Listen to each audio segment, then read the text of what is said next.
My fellow Americans, this is Saffronus of the Knights of the Nine and the ANZGC, and we still have, before this holiday weekend, an escape pod cast to do.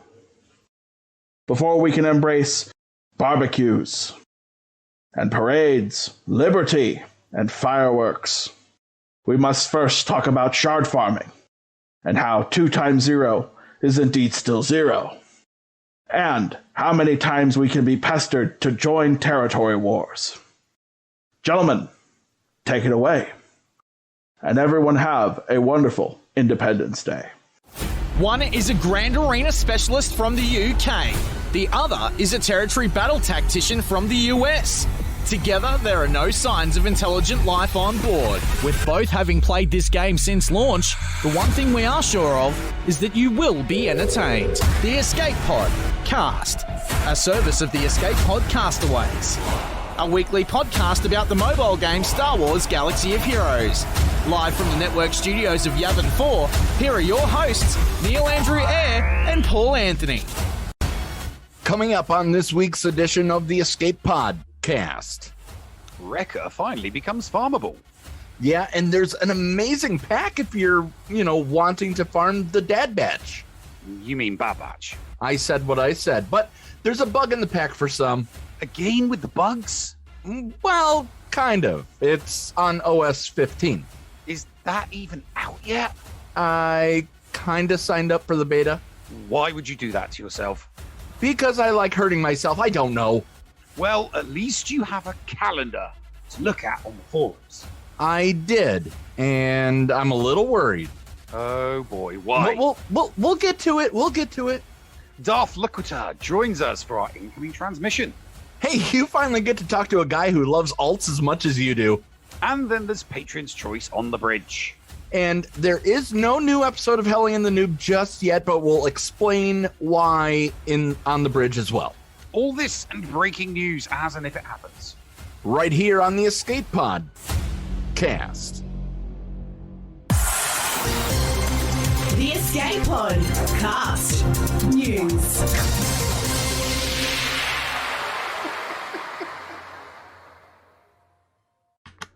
Hello there, ladies and gentlemen. Welcome to another episode of the Escape Pod Cast. I'm your host, the Nev, and as always, I'm joined by my hetero life partner, Paul. Paul, how are you today? I'm doing well, Neil. I love the new name for Zaz on the visual credits. That is awesome. You like that one, did you? I thought. JJ Manners, thank you for subscribing as we go live. We appreciate that. Thank you for the subscription on Twitch, which is a very, very easy way and free if you have Prime, Amazon Prime, to support us. So thank you for that. This week it's been a little bit slow again, Neil. Yes, indeed it has. It has been a very slow week, but we need these slow weeks. We need these periods of calm. We need the weeks where there's no Grand Arena Championship and there's no Conquest on because there's so much content in the game at the moment. It's nice to have these lulls. It's just really, really nice to have a bit of a lull so people can, reassess their rosters, do some bits and pieces. And, we're going to be talking a lot in this show about, what people are doing with that time. That's for sure. Well, my whole roster has gotten stagnant because there's nothing.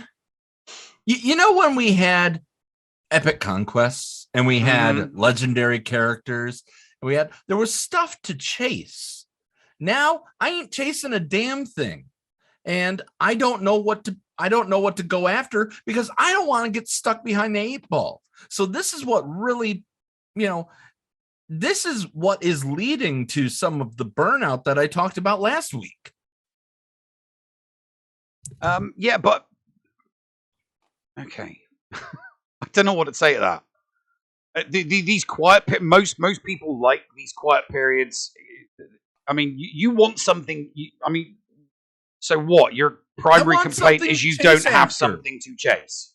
I want something to chase after that's not a damn galactic legend. So So I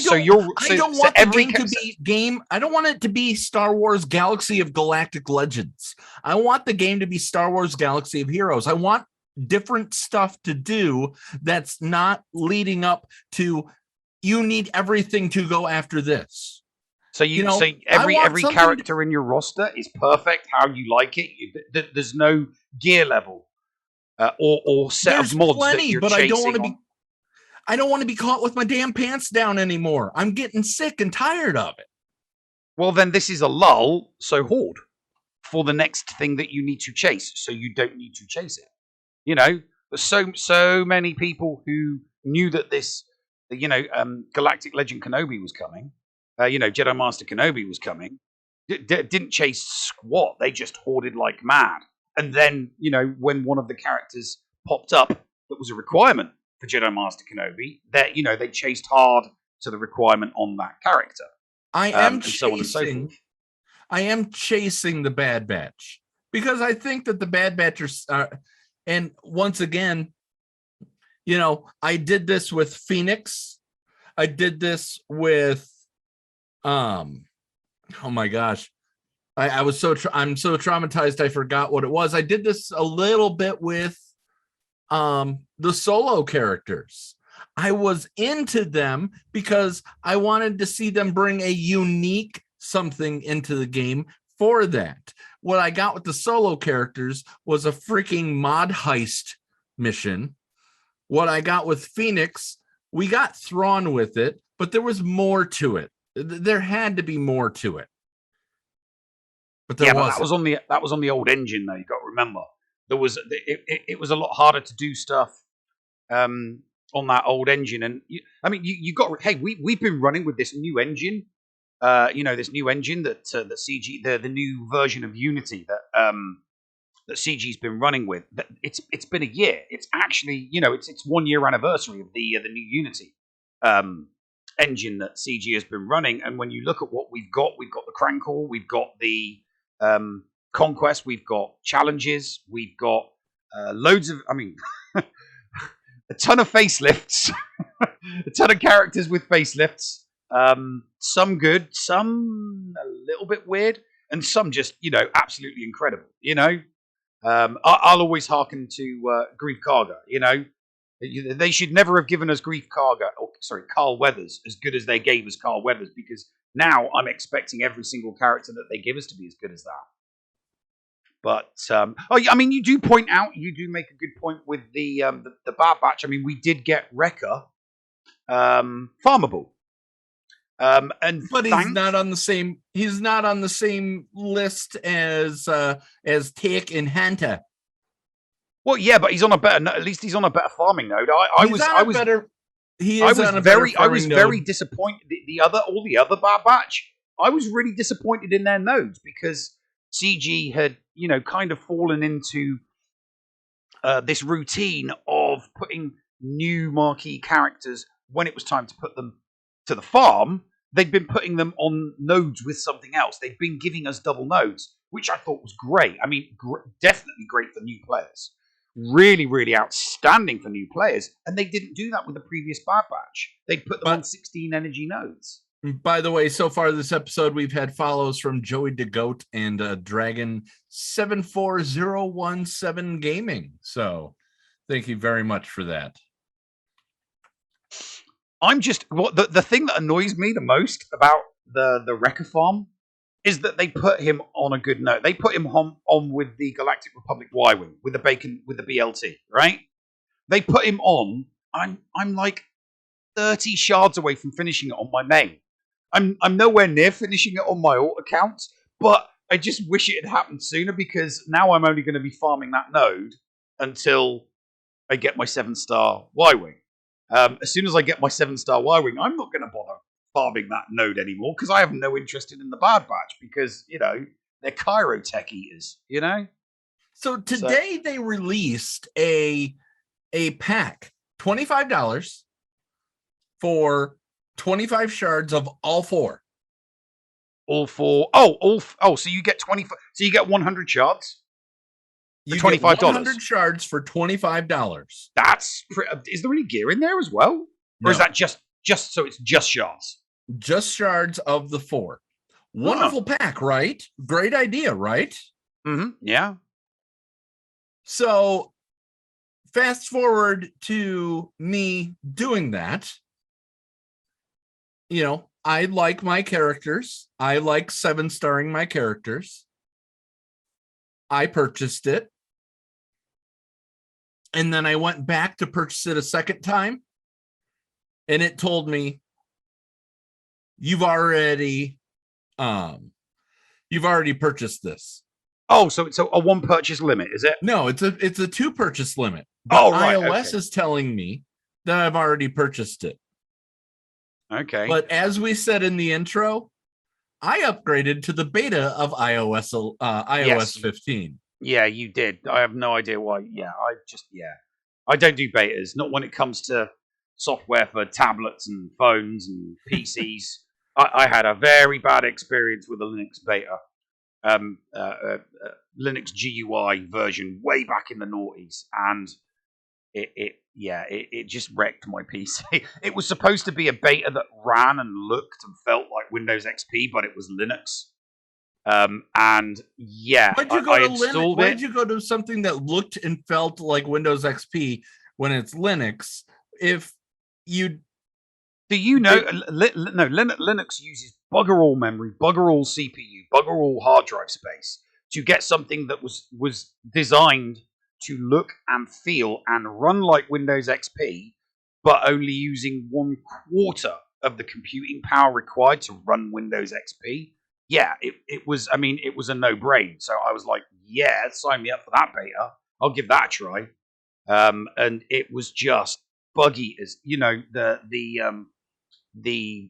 install wizard was a joke. I had to manually install everything. The ghost install wizard thing just wouldn't work. Oh yeah, it was a nightmare. So yeah, you've only got yourself to play. You did this yourself, Anakin. You did this to yourself, Anakin. You know, doing an Apple software beta and iOS. Yeah, no, you wouldn't catch me doing anything like that, dude. I won't even put TikTok on my phone. Why would I do a beta? So I like some of the stuff that they're putting in 15, and I was like, okay, I'm going to try the beta. Unfortunately, it's marred my SWGOH. Yeah. And, iOS will do that. I have other ways of getting it. I do. But still, at the same time, it's like, it just disappointed me that I got stuck behind that bug. Yeah, this is I'm never going to go for something like that. I don't mind. Don't get me wrong. I'm not adverse to betas. I'll try a game beta. I will absolutely try a game beta, or something along those lines. Something that's fun. Something that doesn't cost me anything. But when it comes to apps or programs that I regularly use, that are kind of like essential. There's no way on God's green earth I'm going to try a beta. Absolutely not. It's not going to happen. No. I'm not going to be a guinea pig. Unless, like I said, it's something fun, like a game or something I've never used before. Oh, we'd like you to try this app, and it's in beta form. Will it do anything to me? Will it screw anything up? No, it won't. Sure, I'll give that a try. But it's like, oh, we want you to try this. Will it screw anything up? Well, we're not sure. It's kind of like an operating system. I'd be like, no, thank you. Forget about it. Don't want to touch that with a 50-foot barge pole.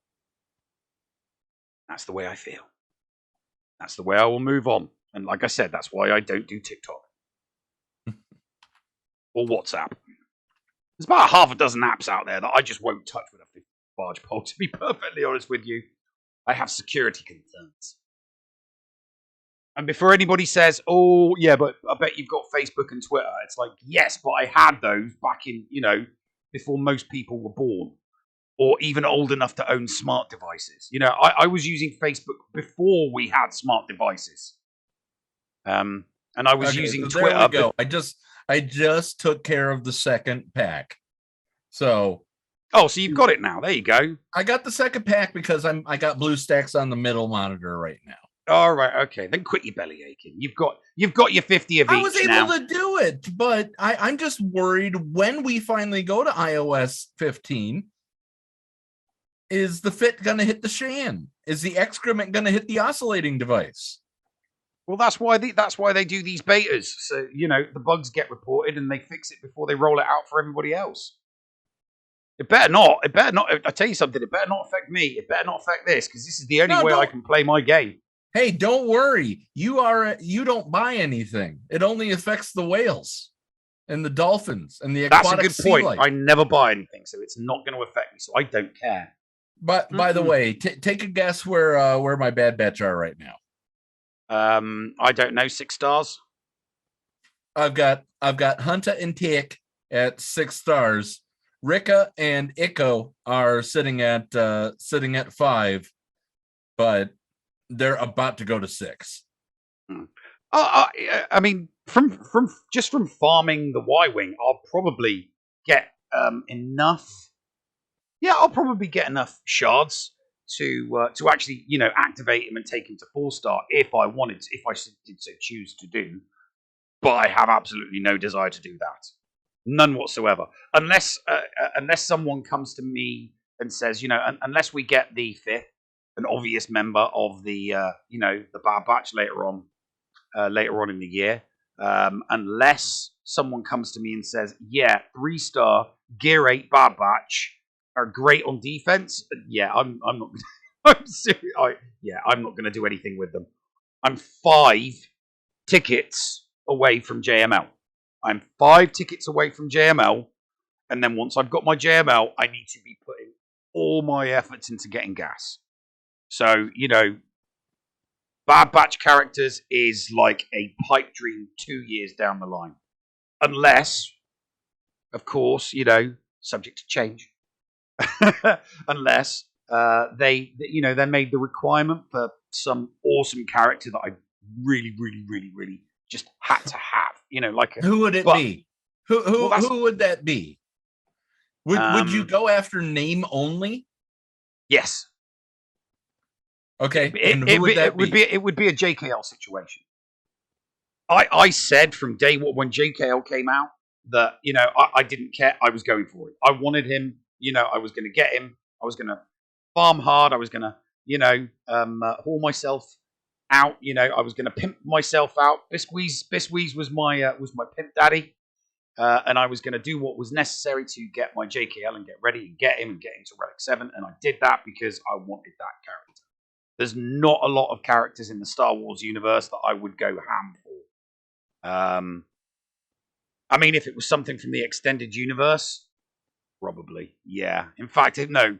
If it was something from the extended universe, whether the character's good or not, be damned. I would be all in. I would be all in for something from the extended universe. Yeah, absolutely. We all know that would happen with Mara Jade for Helly, and probably you. Oh yeah, definitely. Anything from the extended universe, I would go ham on. If they made, here's the thing, they could. If they put the Yuzan Vong in the game, you're gonna go ham.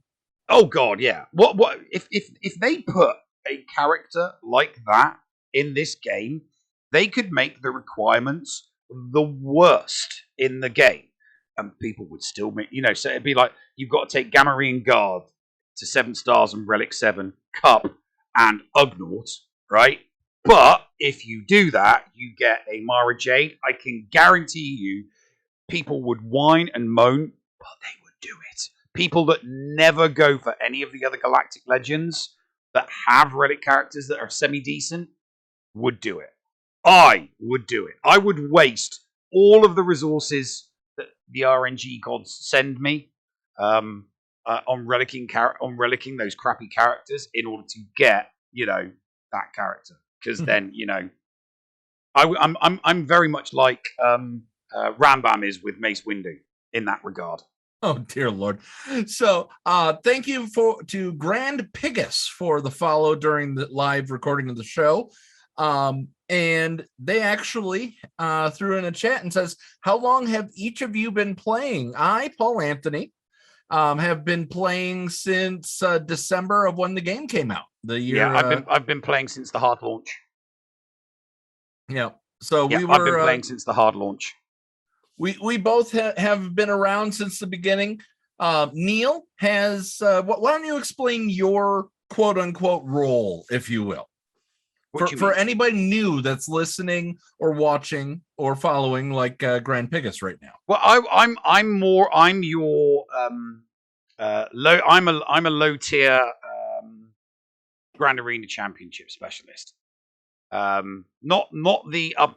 We're talking low level. We're talking intermediate and just creeping in there. Division 4 and below. And obviously during the old scene, during the older version, I would probably argue, 5 mil GP accounts and below. Because I've gotten Kyber with my main and my alt accounts more times than I care to count. That does not mean I would be a specialist regarding Grand Arena Championship. With an 8 million GP account, because I have no experience with an account that's 8 mil GP and has relic 8s all at the top and all galactic legends. No, I'm a grinder. I'm one of those people that grinds it towards the lower echelons of the division. You're missing the big thing about you, though. You are 100% free to play. Oh yes, and I do it from a perspective of free to play. So all of my achievements come from being 100% pure free to play. Never having spent a penny. So I can somebody that pays to win would have a slightly different perspective than me, because everything has to be done the old-fashioned grindy way. You got to grind it out. But I'm still successful. Yeah. And for me, I'm your spender who likes to collect Pokemon Jedi. I like my 7-star characters. I enjoy collecting them as much as 0 times 2 times 0 is still 0. When double drops comes around, I go a little crazier. And I spend for refreshes. That's how so that explains. Yeah, I mean that Mary J's like, this game is a grind free to, and it is.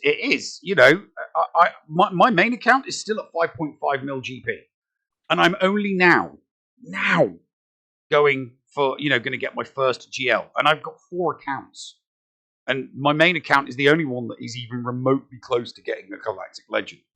My main ult, which is at 4.8 mil GP, I've still got like 5 characters that I would need to relic. Well, let's go ahead and quickly take a break. We'll get our first break out of the way, and then I'm going to ask you how close you are to your first ever Galactic Legend, coming up right after this break, right here on the Escape Pod Cast. The Escape Pod Cast with Paul Anthony and Neil Andrew Ware. HotBot in HotUtils is one of the most comprehensive tools for Star Wars Galaxy of Heroes. With integration into the super useful mod tool Grand Ivory, HotUtils can help you tackle some of the most difficult aspects of the game. Not sure how to mod your roster for a certain game mode?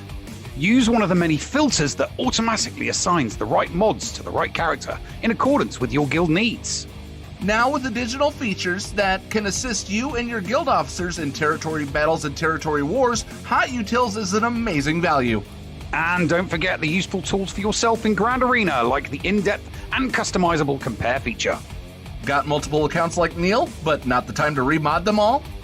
With this one-stop utility, you can switch between your alts and never miss a mod upgrade or a mod switch before locking into GAC or Territory Wars. Starting at just $5 a month, you don't want to miss out on these great tools.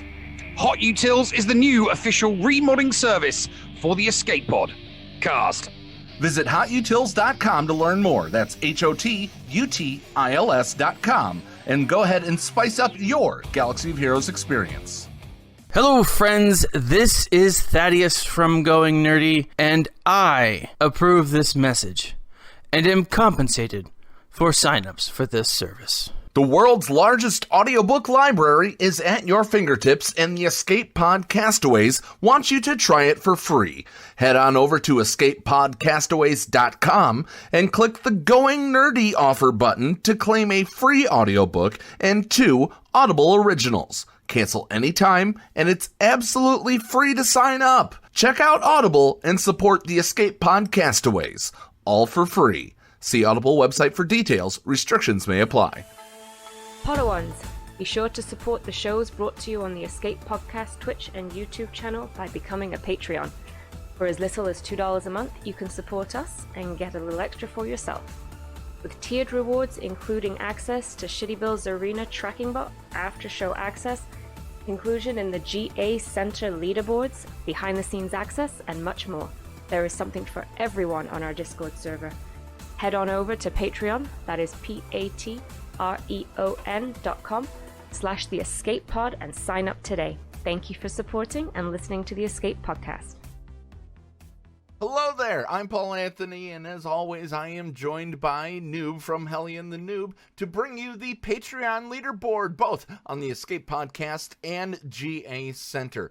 This is a monthly leaderboard for our Patreons. Are you not a streamer and would like to join the GA Center leaderboards? Join at the Kyber Combatant level or higher. Let us know, and we'll put you in the board for next month. This is the final week of this month, so head on over to patreon.com/theescapepod to sign up. All right, let's go ahead and get into the boards. Big Country Mags, who was at the top of the board last week, he goes 2-1 this week. 71-29 in banners, 32 wins, 10 losses, 2 holds. He reports as such: well, I went 2-1 this week. First 2 rounds were a cakewalk. Final round, I got stuck on a not Papa Palpatine, but Emperor Palpatine Basti Malik team. And because of a misclick, he could not clear. With no GG on his opponent, the opponent, had an advantage. But guess what? Magnum still got Kyber. He is now starting to stream. So he wanted me to pass this along. With starting to stream, it's been fun on these boards. Good luck to the rest of the Patreons. It's time for me to take on the other streamers and represent. We wish you the very, very best BCM and look forward to seeing you on the main boards. But this one's still fun and important. D goes 2-1. 5,154 banners, 18 wins, 2 losses, 1 hold, but no report. Dark Helmet didn't report, but look at this. He goes 2-1 for the week. 9,000 banners. Good job, Dark Helmet. 45 wins, 7 losses, 15 holds. Taking a look at Dr. Jojo, who is always a battle between Dr. Jojo and BCM. Dr. Jojo goes 3-0. He reports first round, he one-shot full cleared, and the opponent dropped a single battle and nearly pulled the upset. Round 2, he was against a guy that at one point was ranked number 4. JML was too much on Dr. Jojo's back wall. JML and JKL? Oof. All right. Round 3, his opponent was mismatched to him, despite him messing up with Jedi Knight Revan and Slacker. His opponent could not beat his Jedi Master Kenobi. That's mean, Dr. Jojo, putting Kenobi on your back wall. That's mean. He goes 3-0, as we said, 85-30 in banners, 43 wins, 5 losses, 13 holds. Force Strong, 1-2, 69, nice, 97, 33 wins, 1 loss, 3 holds. He says 1-2 again, Bullocks. At least my last round was a blowout for me. Time to lick my wounds and get ready for next season. Aren't we all? Hot Sauce, who, by the way, even though he's well known in the community, he's not a streamer. He makes bots for the game, which is great. And by the way, those bots, they don't play the game for you. They are the best informational and statistical tools that you can get in this game. Stats 2-1, banners 9,000. Nice job. 774 wins, 51 losses, 9 holds, 6.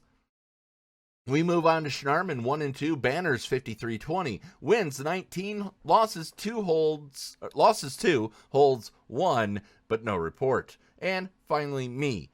After going 0-3 2 weeks in a row, I finally got a win. 1-2 for me. 7,007.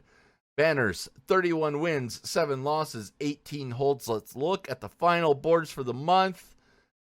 Dr. Jojo pulls it out. 11-1, both him and BCM. Dr. Jojo has it on banners by 4,000, almost 500. Now, Hot Sauce goes 9-3, which is a good showing for Hot Sauce. Congratulations, my friend. Dark Helmet goes 8-4. Schnarman and D at 7-5 and 4 strong.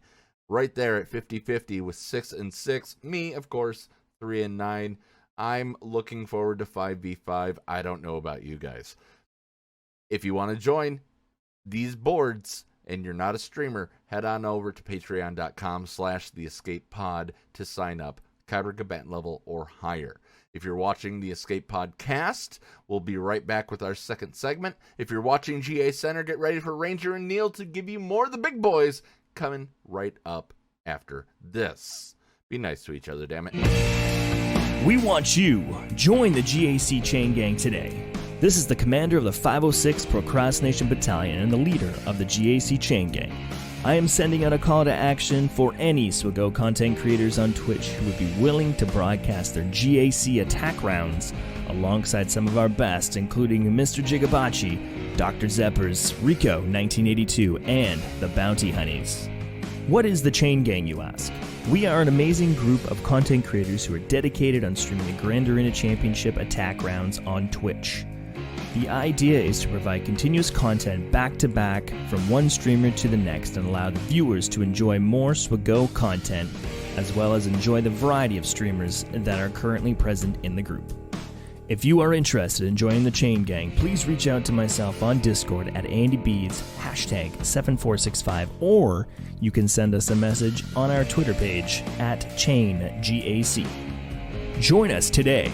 We have your back. The Escape Pod Cast.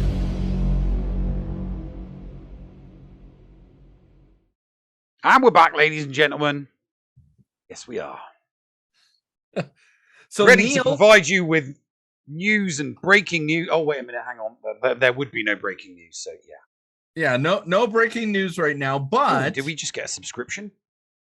Yes, we did. It popped up on the screen. Eric Myers just... Eric Myers, thanks for the sub. Probably to the Or was YouTube. that a gifted sub? No gifted subs. You sure? I just saw it flash I'm up on the looking at screen the in front Twitch of me. feed.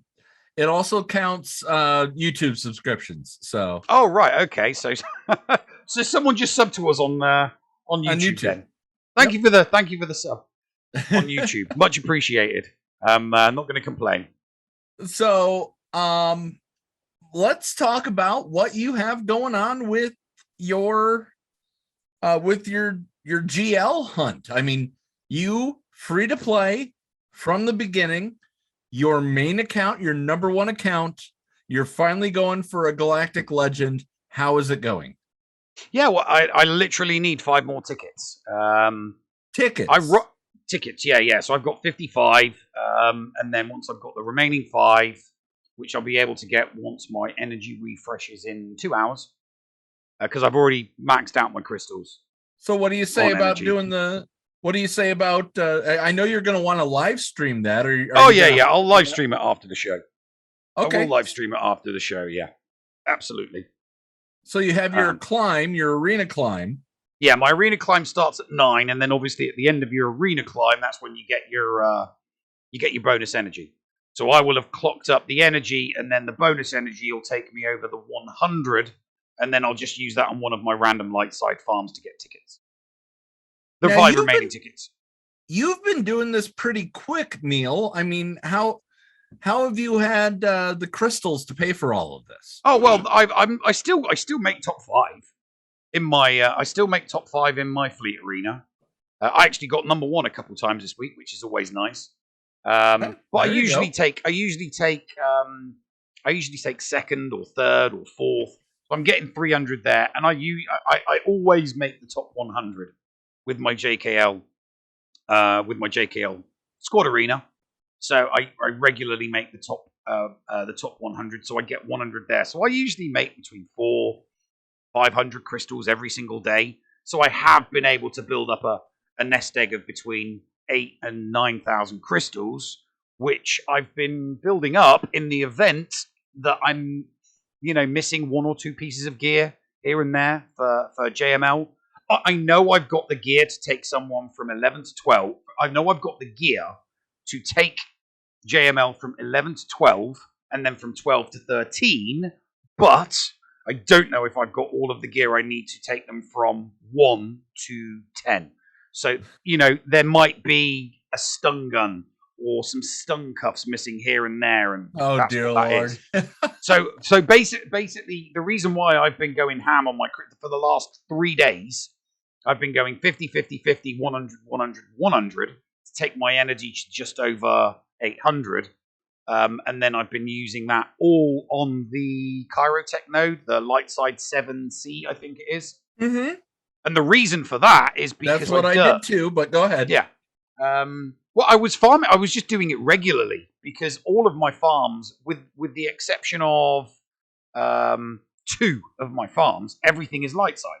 So I figured I didn't need to change what I was doing, and I could slowly but surely farm what was necessary. So I farmed up to 120, and then I figured, right, I'll do it. But because I wanted to, really, really appreciate the event from a first-timer's perspective, I haven't been watching anybody else do the event. But I did take some advice. I took some advice from Dylar, and he basically said, well, as long as your JKL is Relic 7, all you'll really need to do, because he assumed that I had it modded for either crit damage or offense, which I did. And he simply said, yeah, just to avoid, an early exit from that tier as a result of some bad RNG, throw a crit avoidance arrow on. So I had a 60. How's that been going? Well, I derped the first one because I completely forgot. So I clicked onto tier 1, and there's my Luke Skywalker, and instead of tapping on him and changing my offense arrow to a crit avoidance arrow, I ended up hitting battle. So I went in with the wrong arrow. So I was always going to lose that because I didn't have the top cover from a crit avoidance arrow, and then so I was like, crap. Okay, so there's 60. So you've lost once. So I'd lost the once, and then when I went back in the second time, and made sure that I'd applied the crit avoidance arrow, I then derped again by incorrectly hitting the wrong one. So instead of using his first special to apply the blind to Vader, I ended up hitting Luke's third special. So I wasn't applying a blind, and Vader basically just ability blocked me for the rest of the So you battle. wasted 120. So I'd wait. Yeah. I'd wasted 100. I derped. Yeah, I derped twice. Oh no! I derped twice and wasted 120. So I'm thinking to myself, crap. This was on Tuesday, and I'm thinking to myself, bugger. I need to get a shift on. So Wednesday, Thursday, and Friday today, it's just been 50, 50, 50, 100, 100, 100, and I've got the crystal reserves to be able to do that, thankfully, just so that I can speed my way through. And the third time was a charm. That was fine. I had the right mod. I had the arrow on, and I used the correct order, and it was easy. I mean, as long as you do it in the right order and you've got the right mods, it is very, very, very easy. It's extremely simple. So third time was a charm, fourth time was a charm. Do you see now why I tried to convince you get 3 out of the way first? Well, no, because I still would have done. I still probably would, whether I did or not, did them or not. I still would have derped one, and I probably still would have derped the second. So I still would have blown 120.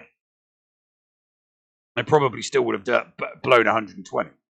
Maybe I wouldn't have derped the second one because somebody would have, I would have gone into the first battle, and then somebody was said to me, Nev, you forgot to put your crit avoidance arrow on, and then I would have gone in the second time, and I probably would have got a reminder because I'd used the wrong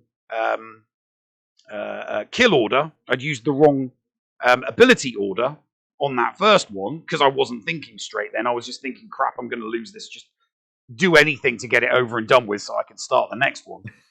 Maybe the RNG gods would bless me. But yeah, no, that didn't happen. So, but yeah, so I actually thought I needed 4. Though, right? What? It's going to happen tonight. Yeah, it's going to happen tonight. Yeah. Third was fine. Fourth, I did exactly the same thing I did on the third one. I hit the same. I think it was 8. Have you? 8. Okay. Yeah, I had to tap 8 times, and then that was it. 1.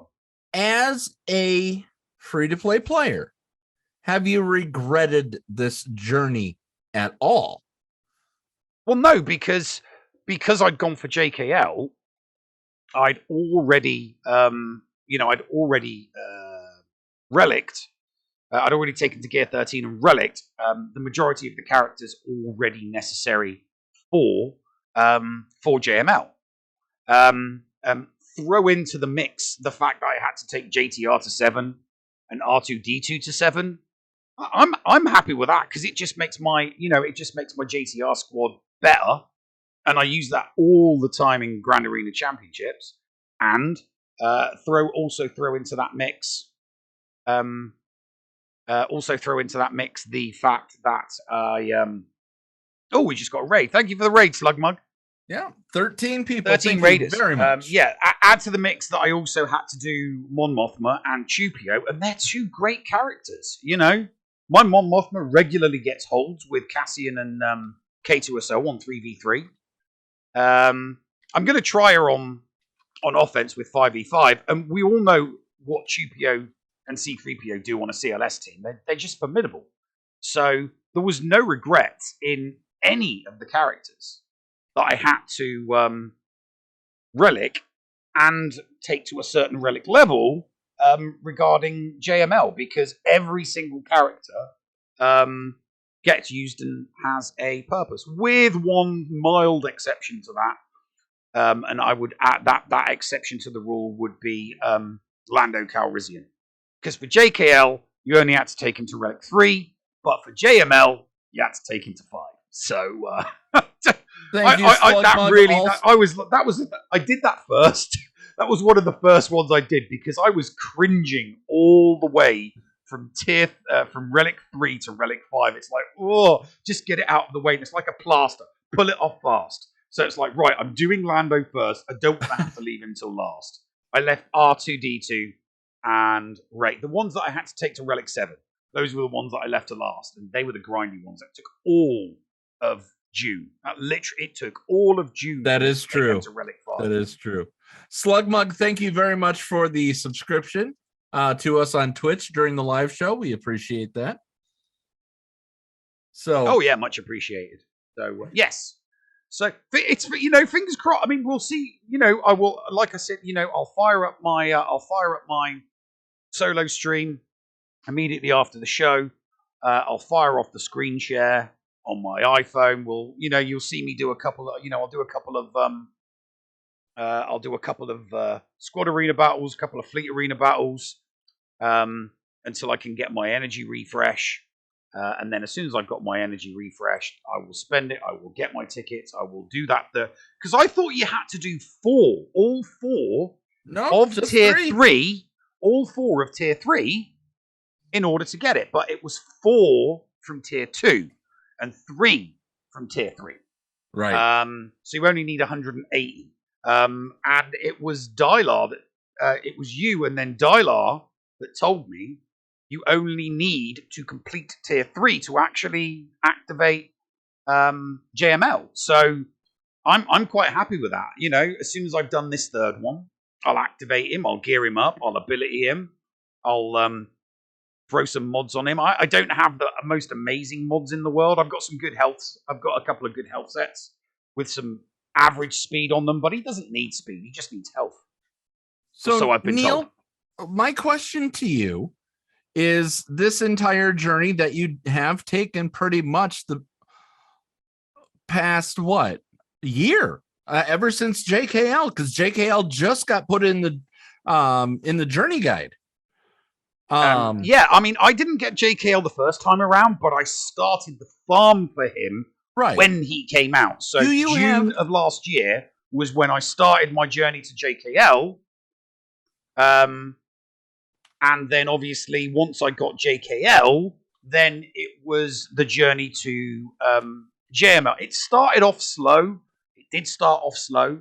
But because I had all of the characters at 7 stars, it was more of a relic journey. You know, farming for all of the materials, farming for the farming for the gear so that I had enough salvage. And it was just one character. I just literally just did one character after the other until I met all of the requirements, and then hit those requirements about a week ago. That might have been just over a week ago. And then, I'm now 5 tickets away from my very, very first shiny new a Galactic Legend. I'm very much looking forward to taking that into the taking that into 5v5, because that's all everybody's doing. All people are doing this week, because it's a quiet week. All people are doing this week is prepping for 5v5. Because this 5v5 is the big one. So here, let's I'm not gonna say spin this around, because there's really no spin on this. Sparky, first off, thank you for subscribing on YouTube. Neil, is there anything in this whole process that you've experienced that you would, if we were to have Doja here right now and he asked you the question, do you have any feedback on your experience of getting this? What would you say? The having to farm tickets, it was a pain in the ass. It really, really was a pain in the ass. I would I know that they're not going to get rid of them completely. So my suggested compromise. My suggested compromise would be to make, for any GL, whether they're light side or dark side, make the tickets farmable from everywhere. So no matter what you're farming, whether you're farming stuff on Cantina, light side, dark side, or the fleet nodes, make the tickets something that you get no matter what energy you're farming in what area of the game. It will allow people to not have to stop their regular farming, and they could use whatever energy they want. So that would be the compromise that I would suggest. Allow people to farm the tickets for a GL from anything. So Cantina, light side, GL tickets. Yeah, so it would just be generic. You would just need GL tickets, and you could get those GL tickets whether you're farming Cantina, whether you're using Cantina energy, whether you're using it on the light side or the dark side, or whether you're using it on the ship. A bit like the way we complain that the 600 tickets should include fleet node energy.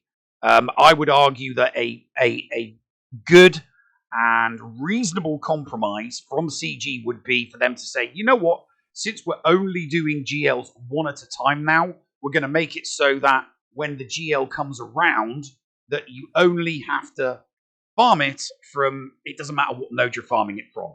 So if you're using 100 Cantina energy, you've got the same percentage chance of getting X amount of tickets as if you were using normal energy, or if you were using fleet energy, or if you were using mod energy. It doesn't matter. I don't think fleet or mod, but I certainly do think light side and Cantina should be included. Especially because Cantina is the more expensive energy to refresh. Mm-hmm. There's no exclusivity. Ray Rock. I mean, I would disagree. There is no exclusivity. You're just forced to, get the tickets from whether it's light side or dark side nodes, depending on what GL you're Neil's going responding to is Rayrock says if CG did that, then just any Joe Blow can get Galactic Legends. Any Joe Blow can get Galactic Legends now. I mean, I don't think what node you get the tickets from is relevant. It just means you get them a little bit faster. You would get them a little bit faster. Because what you do, you're getting it from your regular, whatever it is your daily farm is, whatever it is you're spending your energy on to farm whatever characters you're farming for, you're just getting tickets irregardless of what it is you're farming, as opposed to having to specifically farm light side for a light side GL or dark side for a dark side GL. I don't think it makes any difference whatsoever.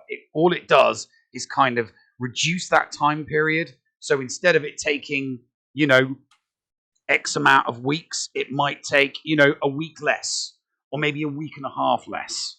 Okay? And it kind of encourages people who are free to play, because you need to make certain allowances for free to play, because without the free to play community in the game, there's nobody for the whales to smack over the head. I'm there for whales to smack over the head. It's like, oh, so you beat me with your 1 GL. Here, smack. I've got 4. That's what I say to your GL. It reduces, yes, Sparky. Just all I'm suggesting is the grind gets reduced. Whales are still going to get the GLs and the tickets however quickly they want to get them. But for free to play, it's, all I'm asking for is making the grind that tiny little less grindier. That's all. Hey, and I think Neil, it would. There is nothing wrong with a little bit of ticket grind. No, there's not. But there's a, I mean, the grind that I found for this one, it just seemed, if I didn't have a crystal reserve because I wasn't as successful in Fleet Arena and Squad Arena as I am, there is no way on God's green earth I would be getting Jedi Master Luke before the 5v5 lock-in. Because I for the last 3 days, I've been spending 450 crystals every single day just on light side nodes, just so I can get the tickets, so that I could do I could do one on Wednesday, one yesterday, and one today. All right. Well, we are going to go ahead and go to a break. On the other side of this break, we are going to have Darth Loquitur. I know somebody that you really enjoy watching, Neil, as our special guest on our incoming transmission. Stick around. We'll be right back after these messages right here on the Escape Pod Cast. The Escape Pod Cast with Paul Anthony and Neil Andrew Ware.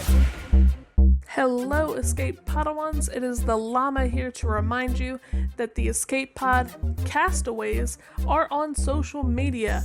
We're on Facebook, we're on Twitter, you can catch us on YouTube and on Twitch every week streaming Star Wars Galaxy of Heroes, LEGO Legacy Heroes Unboxed, your favorite new Galaxy of Heroes show GA Center, and so much more. Come catch us on the web. Heinzie from the ANZGC is officially a member of the Escape Pod Castaways. Make sure you go and search for Heinzie on YouTube today, because he live streams a lot of his GAC content, and not only does he do that, he also does some pretty fun videos from time to time, including a behind the screen, and also streaming Jedi Fallen Order. And from time to time, this idiot might drop by. Head on over and check out Heinzie today on YouTube, a part of the Escape Pod Castaways network. The Escape Pod Cast for Kids. It's really cool. Hello there, Padawans, and welcome back to another story time with Uncle Thad and the Escape Pod Cast for Kids. Since we were recently told that Star Wars Galaxy of Hero Holotable Heroes shouldn't expect a Mace Windu rework, I thought it would be a good idea to talk about the Jedi Master and where in the canon his kit actually comes from. But before we take a look at his overall kit, or lack thereof, let's take a look at Mace. Mace Windu was born on the mid-rim planet of Harun Kal, roughly 50 years before the Clone Wars. Legend has it that the planet was originally settled by a group of Jedi stranded during the Jedi-Sith War a millennia before. Due to the flora and fauna, the people of Harun Kal had to adapt or die. And with the ancestors of the people being mostly Jedi, most of the human population of Harun Kal were able to touch the Force. Like most Jedi, Mace was brought to the temple on Coruscant, where he was trained in the ways of the Force. As a youngling, Mace struggled to create his own lightsaber. It wasn't until he learned that a Jedi's true weapon is the Force and not the saber was he able to complete his initial saber. It was this knowledge that led him to excel in learning about both the Force and how to effectively use a lightsaber. And Mace was skilled with both the Force and the lightsaber beyond exception, which means he was really good with both. His connection to the Force provided him with enhanced reflexes, which allowed him to develop his own lightsaber fighting style, Form 7, also known as Juyo or Vapad. It was regarded as the most aggressive and unpredictable form of lightsaber combat. It required the user to draw upon their emotions, using their anger and darkness to fuel a relentless assault. And while Mace was the only known master of the form who did not fall to the dark side, it should be noted that Depa Billaba was also a master of its use. As a Jedi Knight, Windu rescued Depa Billaba from pirates, brought her to the Jedi Temple, and eventually took her under his wing as a Padawan. With such an accomplished life, there's much to say about the Jedi Master, Republic General, and member of the Jedi High Council. And while Mace Windu was a staunch believer in the Jedi teaching of not gaining attachment, there was one thing that Mace was deeply attached to. That is, the Republic itself. It was his love for the Republic and willingness to protect it at any cost that led to his eventual death. Or so the Lucas Story Group would have us believe. Mace lives. He didn't die. It's a cover-up. But let's look at his kit. Mace Windu's basic ability is best described in his own words. Mace, do you want to tell us about your basic ability? My name is General Mace Windu. I have dismantled and destroyed over 100,000 of you Type 1 battle droids. Thanks, Mace. Now, Smite, his special ability, is interesting. Because with a name like Smite, you would expect to see a godlike killing stroke.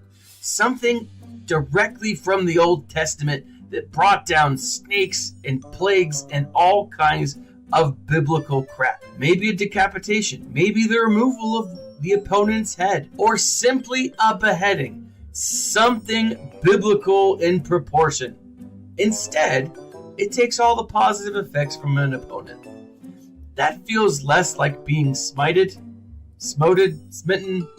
It feels less like being smitten and more like a slap on the wrist, or a sternly worded letter. Vapad. Now, as mentioned earlier, Vapad is a lightsaber fighting style. It is a form of combat. Early in the game, we didn't have characters who could switch from offense to defense by switching form style, like in the case of Ki-Adi-Mundi, or in a slightly different case, Commander Ahsoka Tano. So the devs gave Mace this ability as a leadership instead of a special or even a unique ability. Shatterpoint is quite possibly one of the most unique abilities possessed by any Jedi ever. It allowed Mace to see into a person, an object, or even a situation the weaknesses that made it up. It exposed to him these weaknesses in a way that allowed him to break down his opponent and win the day.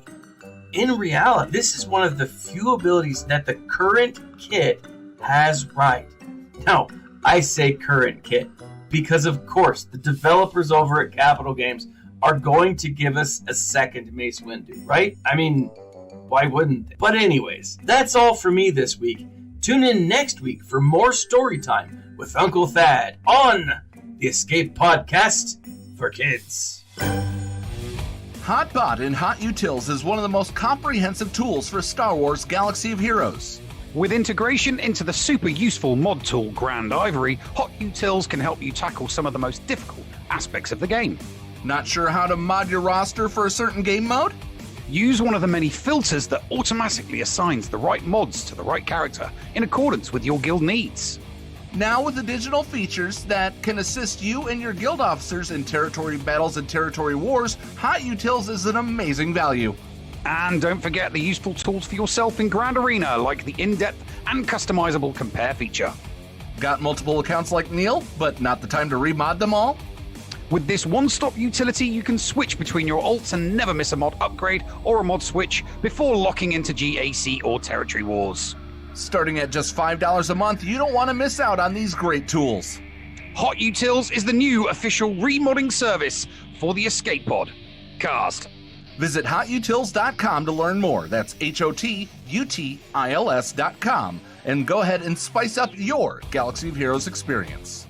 Are you a member of Team Paul or Team Neil? Maybe you prefer story time with the llama, or dabble in the buttery side of the Force with Biscuit Weasel. Or maybe you like the Escape Pod talents from Down Under like Heinzie and Scotty. No matter who you support, you can get one of my designs from the Escape Podcast merch store. Just go to escapepodcastaways.com, click on the merch link, and it will take you to the TeePublic site where you can support me, Mrs. Anthony, also known as Critty K. Also be sure to check out the Mrs. Anthony Shirts channel on the Escape Podcast's Discord server weekly to vote for my latest shirts in the Design Derby on Woot. Links for both of these are down below. Thank you for supporting the Escape Pod cast. Receiving incoming transmission.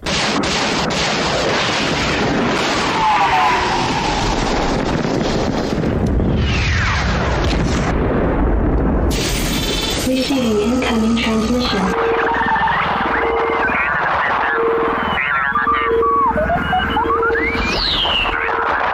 Receiving incoming transmission.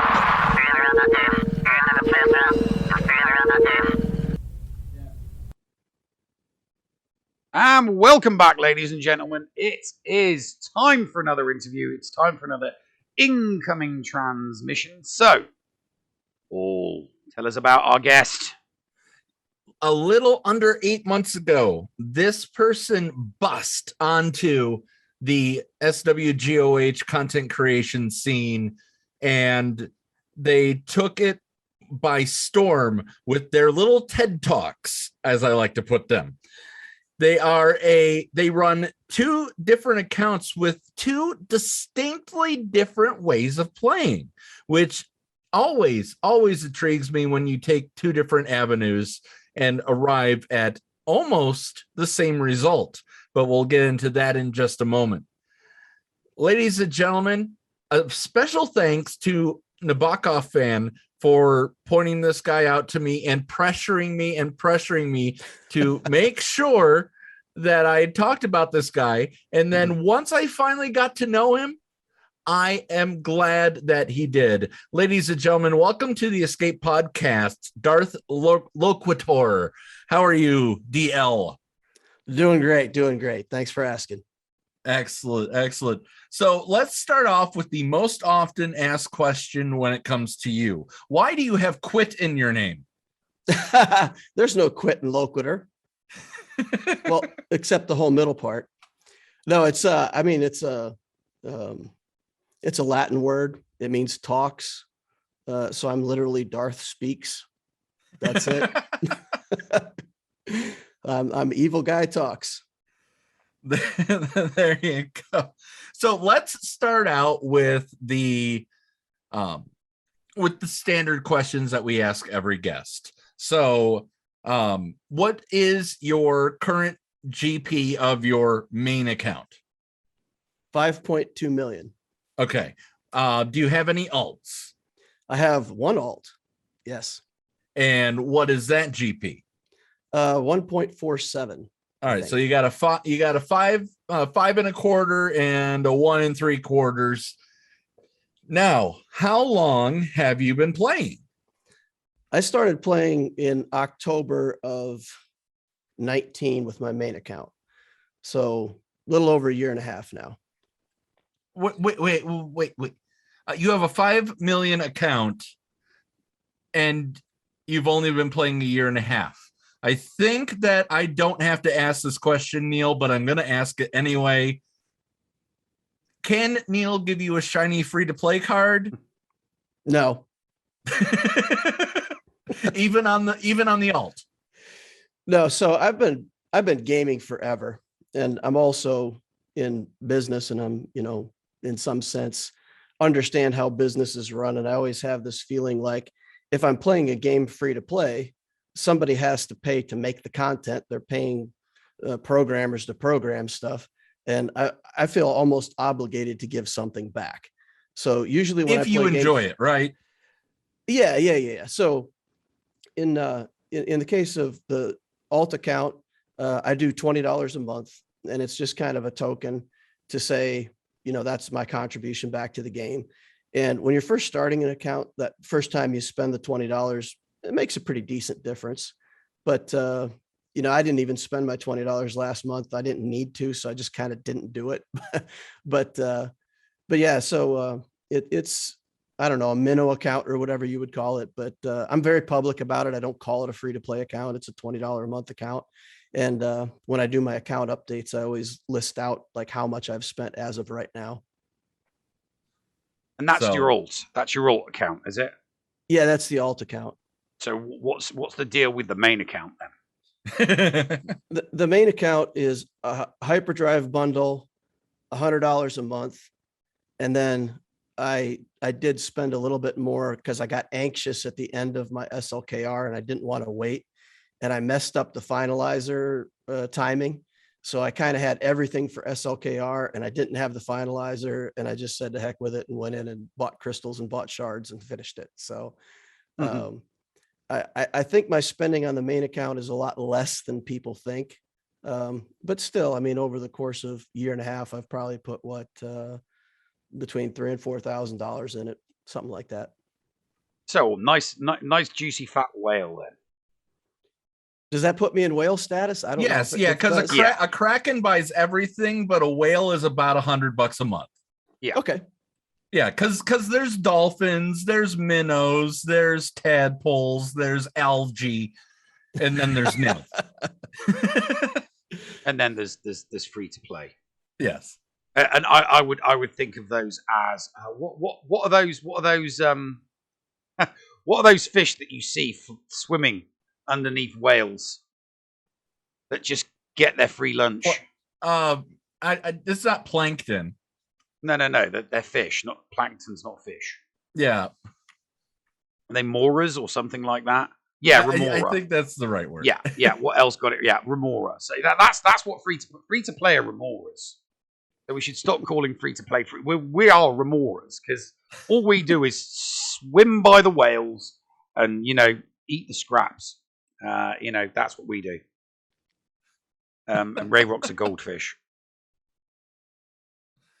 So, what got you into content creation? So you've been playing for a year and a half, but you only came onto the scene 8 months ago. It's weird to admit, but I never intended to be a content creator as such.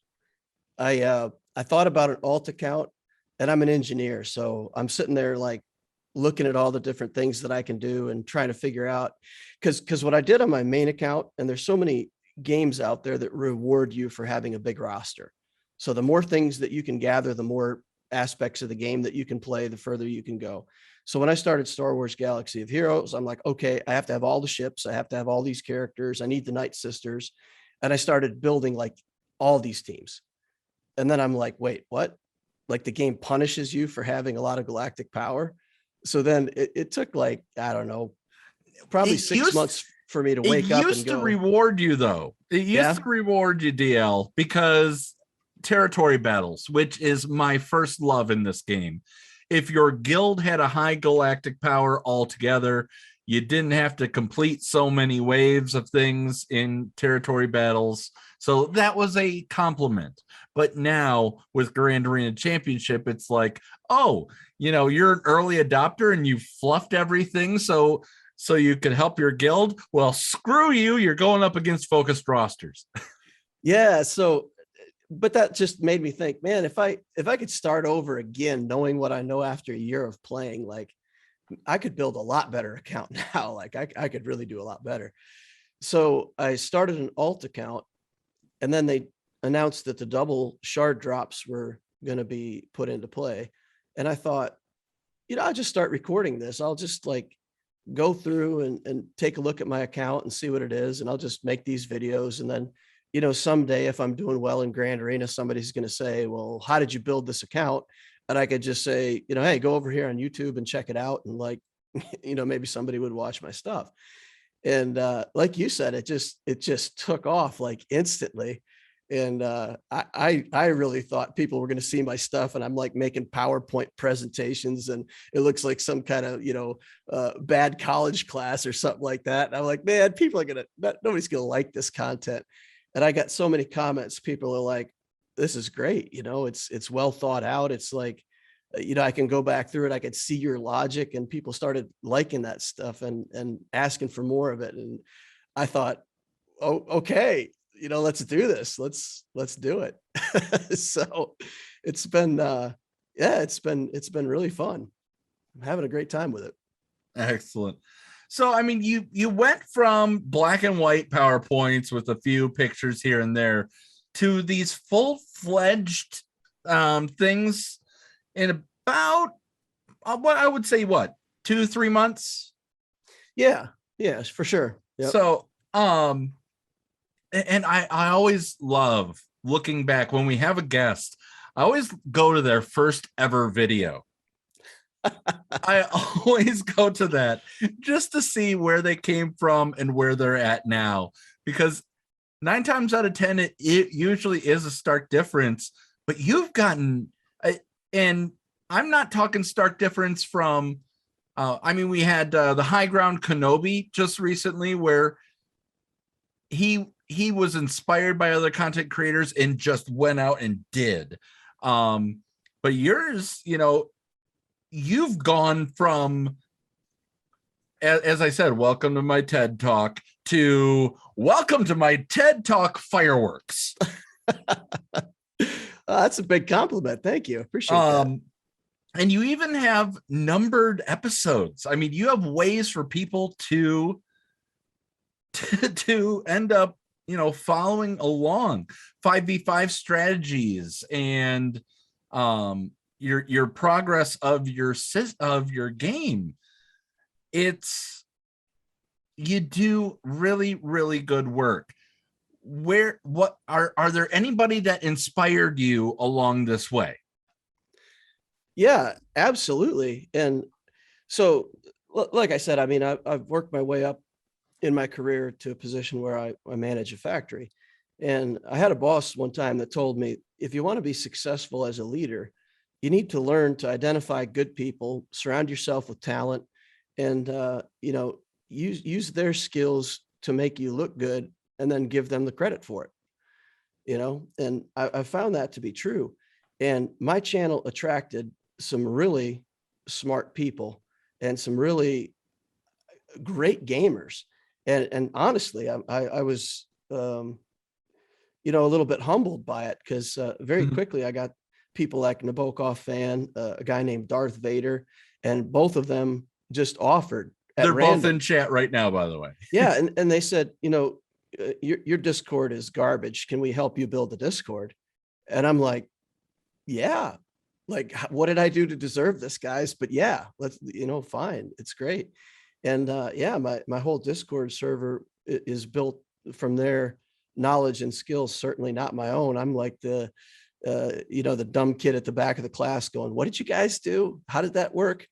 I don't care. It works. Like, fine, we'll do it.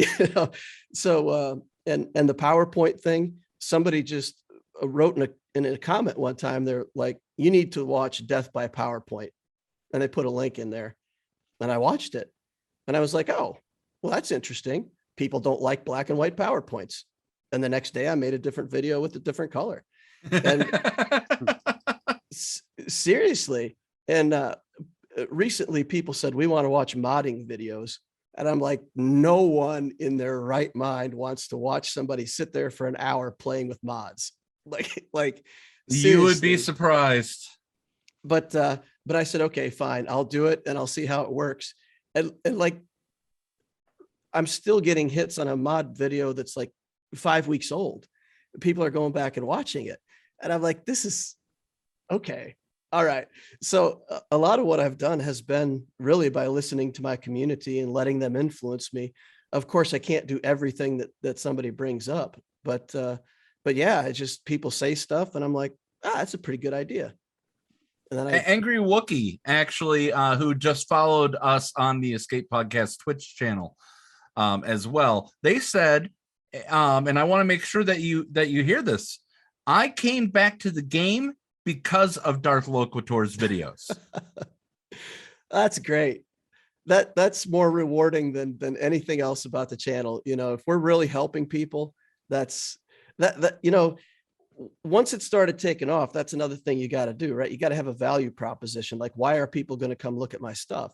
And I just kind of landed on this idea of, okay, let's help new players, because if you just start the game and you go on YouTube and you look for a video like, what should I do? There's not really that much out there that takes you all the way back to the beginning of the game and in a good way explains, you know, this is what you can expect when you're starting out and these are things to watch for. So we kind of created that as a channel identity and doing account reviews for people and trying to help like give that guidance. And yeah, so if we're actually helping people and if they're doing better in the game because of it, I love those comments. Those are the most rewarding. Absolutely. That's where I cut my skin. That's where my bread and butter was the first 2 years I was doing content. So I started in 2018. September. I started around September, October 2018, and all I did was a series of Warriors Old 4-pillar, which then became the 5-pillar system. So I was all about early game videos because, I mean, maybe not so back then in 2018, but definitely now. Back then on YouTube, Twitch wasn't really a thing, and YouTube wasn't really saturated with any of that early game stuff that you now do, but wasn't really available back then. Back then, 2018, it was either Arnold or Cubs or Warrior or RSG or Thad, and all of the stuff that they did was for the end game player. So somebody else. There always needs to be somebody doing early game content on a regular basis. There needs to be somebody doing that. And what tends to happen is it tends to be newer content creators like yourself. That's where you start off, and then you grow from being an early game content creator into intermediate, mid game, and then eventually you become end game like everybody else, and everybody that's there watching you. You've simply taken along for the ride, which is good, and we need it. Sounds reasonable. People are wanting to see you and Neil, where Neil teaches you how to play GAC with a small account. Oh, what, with his 1.2 million account? Yeah. People. I don't think Darth Loquitur needs lessons from me. And Neil collaborate for the small Loquitur account, which is actually that's the one that's named Loquitur, right? Yeah. The alt account is the Loquitur account. Yeah. What is that? Div 10? Yeah, it's Division 10 right now. Division 10, yeah. 1.6 will put me in 9. I'm kind of scared. I could have some. I could have some. I mean, I could definitely have some fun. My alt account in the lowest division account that I've got is 7, because I've got a 7, an 8, and not a 7, a 6, a 5, and a 4. So I've got 4 accounts, and they go from 4 all the way down to 7. But I must admit, I'd love to know how things shake out with the with an 11, a 10, and a 9. That's for sure. I'd love to know where things go there. So, Loquitur, how do people, everybody in chat is talking about how your Discord server is kind of also the place to be.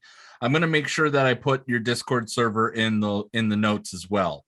But how do people find you if they don't have time to check the show notes right now? What do people have to do to find Evil Guy Speaks? So if you go on YouTube and you just search Darth Loquitur, it should come up. You want to spell that for our phonetically challenged friends?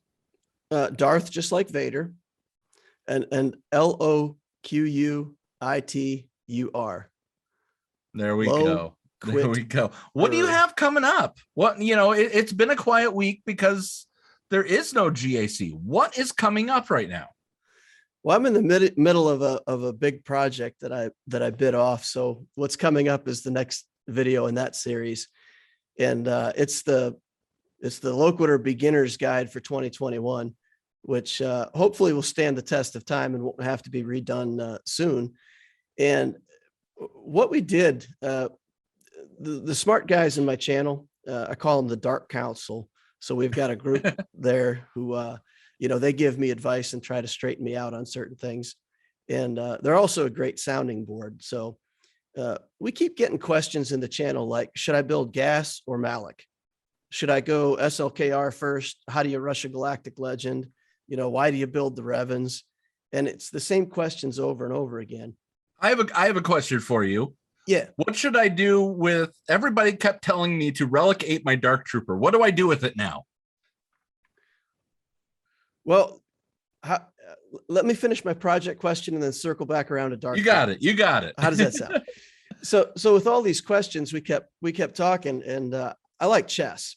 So every time we talked about like a way to start the game, it just comes back to like the same opening moves in my mind. Like I hate Phoenix, and on my Loquitur account, I avoided Phoenix. I didn't build them. And eventually you need Thrawn, so you have to build them anyway. And in my 6-month review on the account, I kind of said, look, my opinion's changed. I don't like the Phoenix, but they're useful in the early game. It's the only time they'll ever be useful. So you might as well build them for the early game and get your Thrawn, because you really kind of have to get that out of the way. You need them. The Geos are good for an early fleet. They're good for territory battles. They're good to get into a guild if you can get a Wat Tambor shard.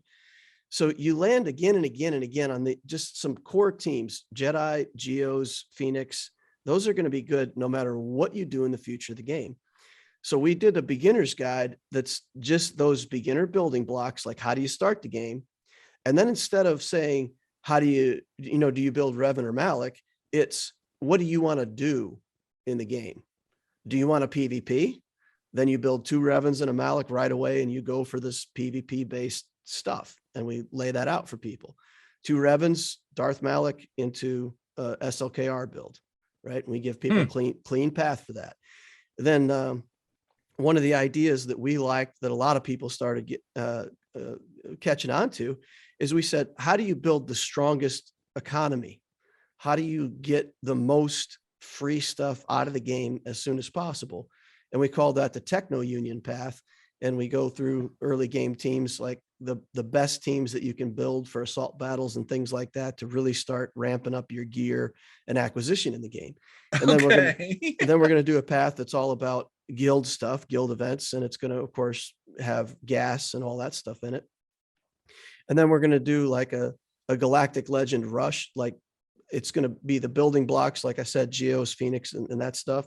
And then you're going to go straight into a Galactic Legend. And those 4 paths are going to kind of encompass the different things that you could do at the start of the game. And it's not about whether you want to build Malik. It's about whether or not you want a PvP.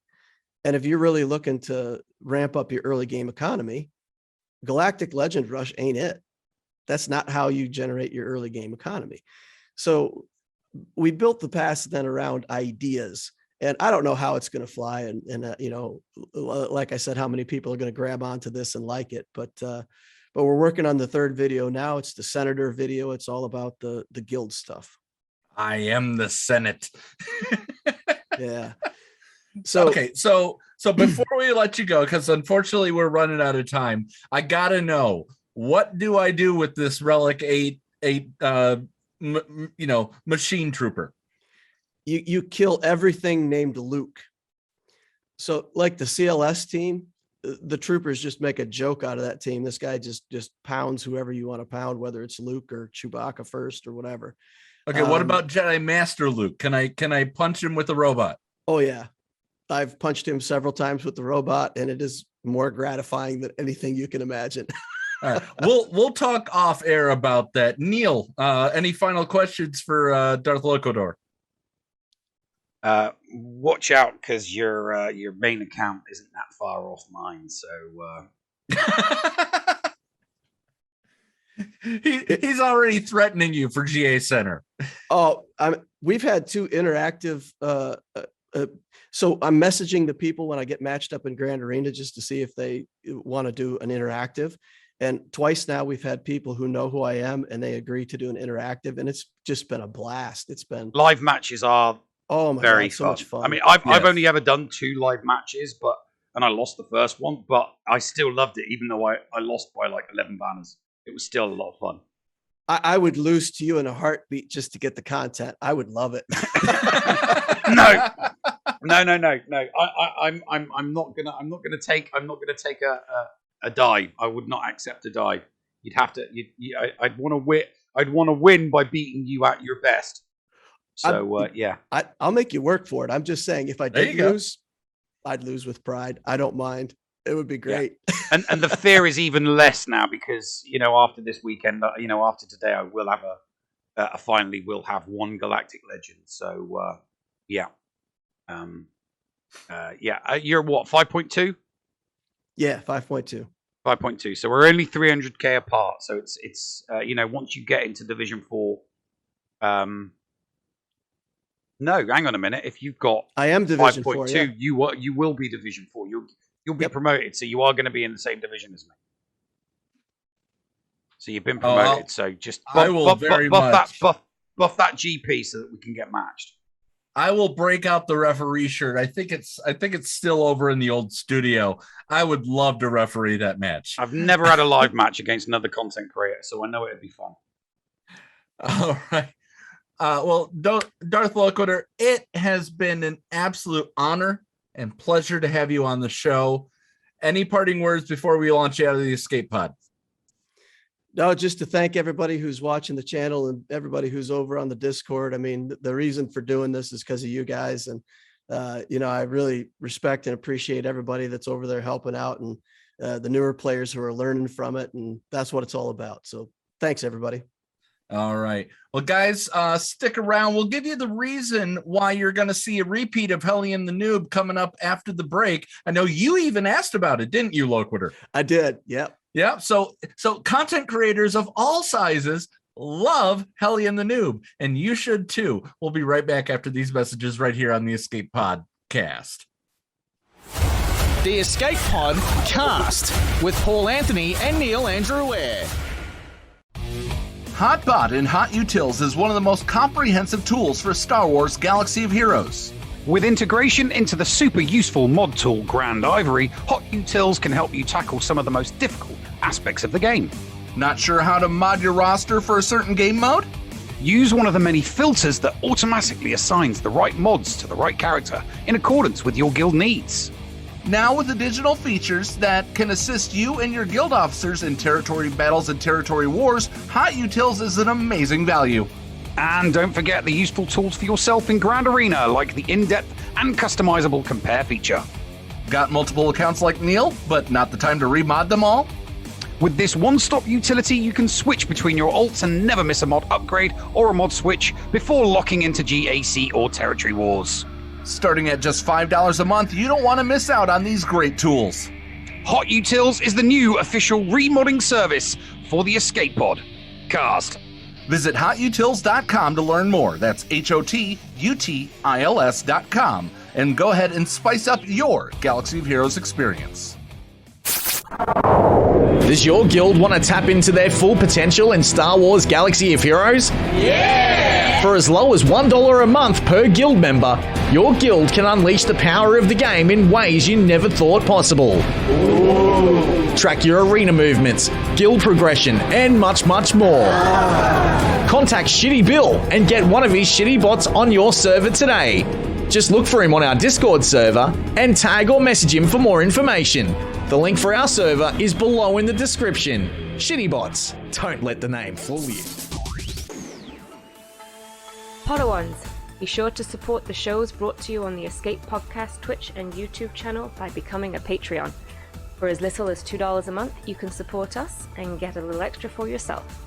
With tiered rewards including access to ShittyBill's Arena Tracking Bot, after-show access, inclusion in the GA Center leaderboards, behind-the-scenes access, and much more.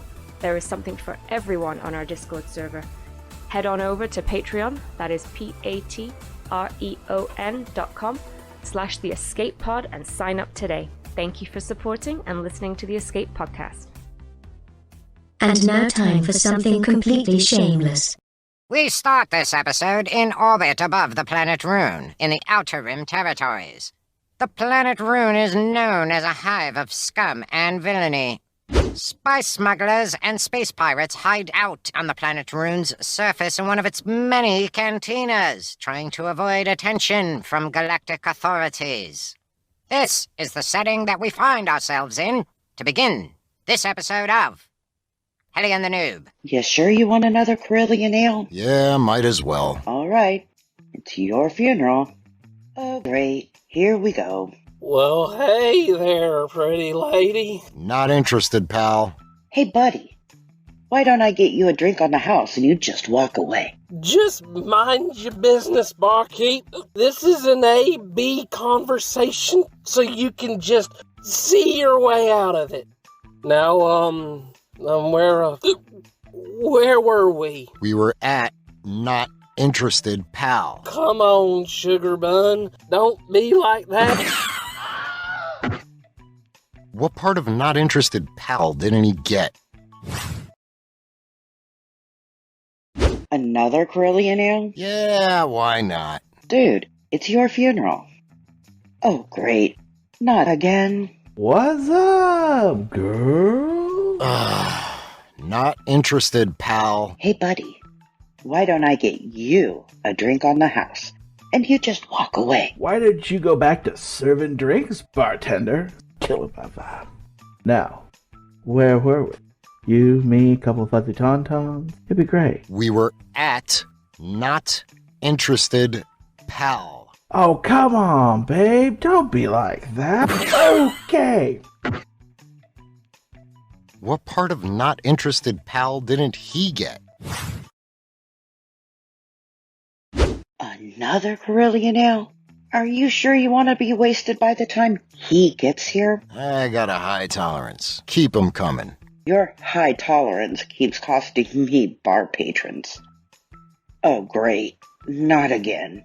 Why did I ever agree to this? How you doing? Not interested, friend. Buddy, haven't you been paying attention?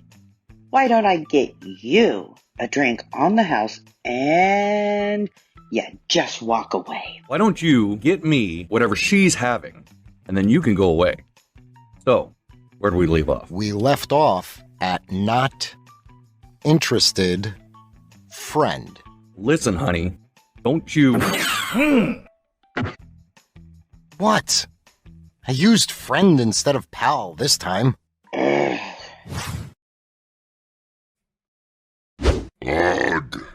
This is so annoying. TC-14 relays orders to me to head to the Rune sector, armed with only the instructions. You will know what to do. And after lurking up here in orbit for a month, what have I found? Nothing. So, I've decided to have a look around planetside and see if I can't find something. All right, you're up, barkeep. Remember your lines. Right. We don't serve your kind around here. Hey, droid, you'll have to wait outside. We don't want your kind in here. My kind? Oh no, I'm not letting that slide. Perfect. That got his attention. All right, he's coming.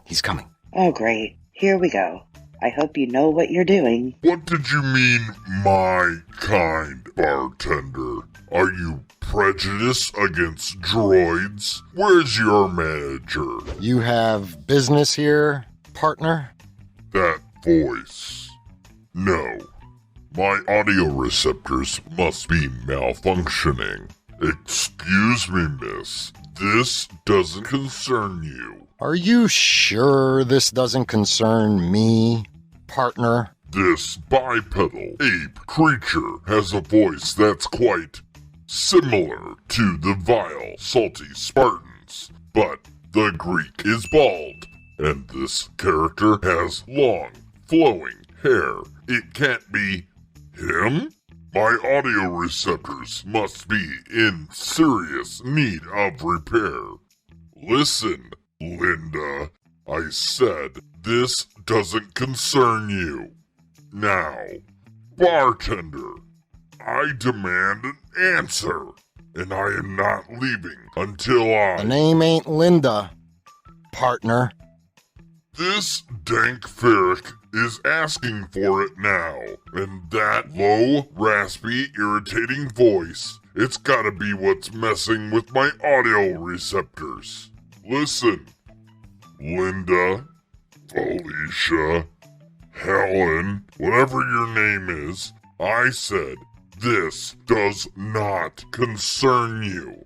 Now, if you would not mind, bartender, I await your reply. The name's Hellenix. Shameless self-promotion. Partner. Egads, it's the vile salty Spartan. Your disguise fooled no one, my former master. Is that so, partner? Yes, it is. In fact, so.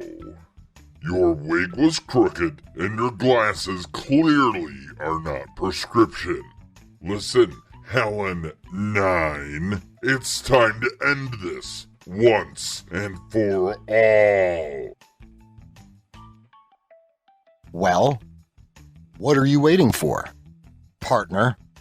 What's the problem this time, droid? Whatever, Spartan. I'm not even waiting for anything. I know exactly what I need to do, so there. Well, if you know exactly what to do, what are you waiting for then, partner? You're always so impatient, Mr. No Bueno. I know exactly what I'm doing. Stop rushing me. I bet it would help if you had some kind of, some kind of tool that could assist you in your quest to destroy me, partner. Of course, the ultimate nullifier. Why didn't I think of that? Okay, nullifier ready. I better get on with this. Prepare to meet your doom, you vile istophobe. Behold, I possess the ultimate nullifier. With it, I can end all of existence. Now, come with me as my prisoner, and if you just give yourself up, you can save the entire universe. But if you resist, the death of everyone, everywhere, will be on your hands.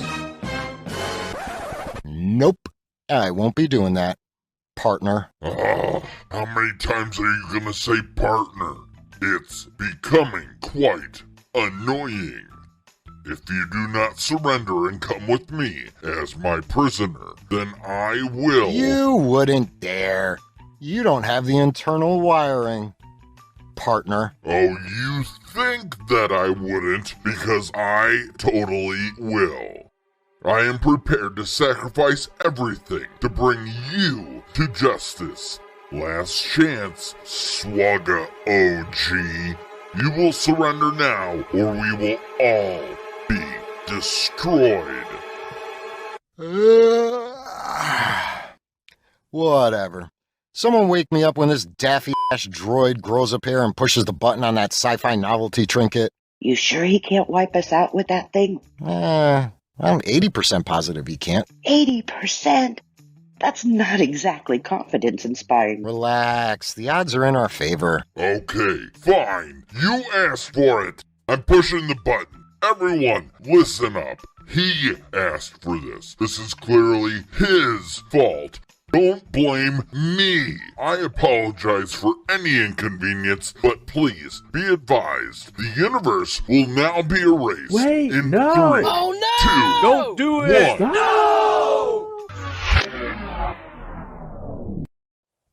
Will the noob nullify the entire universe with but a push of a button? This is probably a bad idea, as most of us live in the universe. Will Cartoon Helly be able to weasel his way out of this one? Space Las Vegas odds say, no, he will not. Will our wonderful bartender be forced to clean up this mess? All these corpses cannot be good for business. Make sure not to miss the next episode of Helly and the Noob to find out the answers to these questions and many more. The Escape Pod. Cast. The Bridge.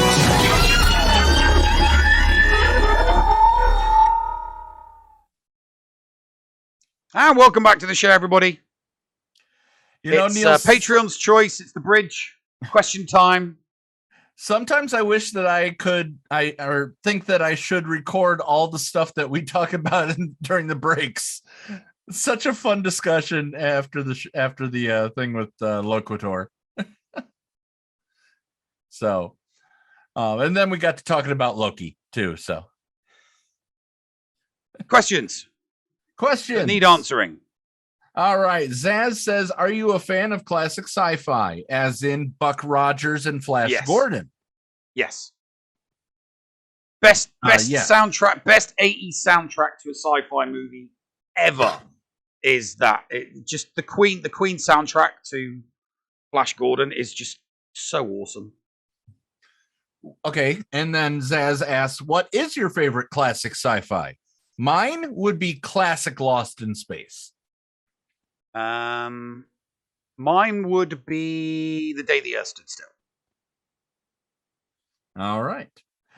Third question is, if you could add 3 characters from any other sci-fi series, movie, or novel and have them added to Galaxy of Heroes, which would you choose and how would they rank?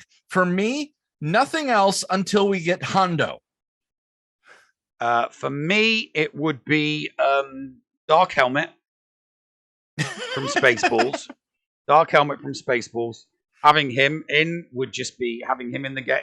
It'd be like a mini Darth Vader, but with a huge head. It would be awesome. I think that He must have a his second special be keep firing assholes.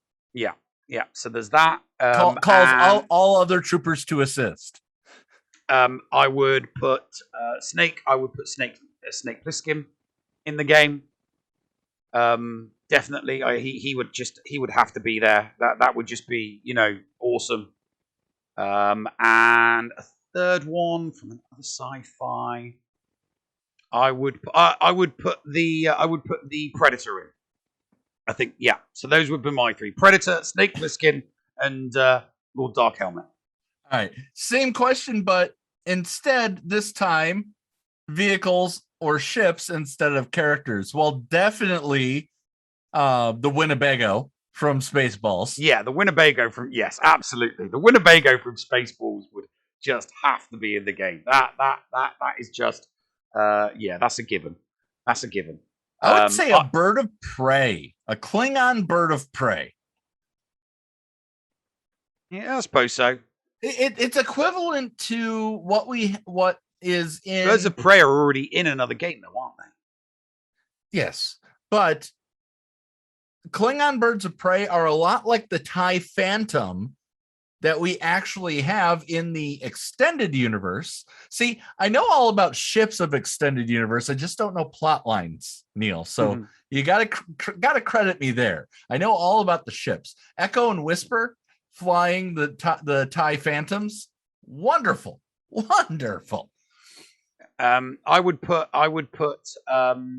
I would put Spacebug 1 from Red Dwarf in as a ship. The Winnebago from Spaceballs, definitely.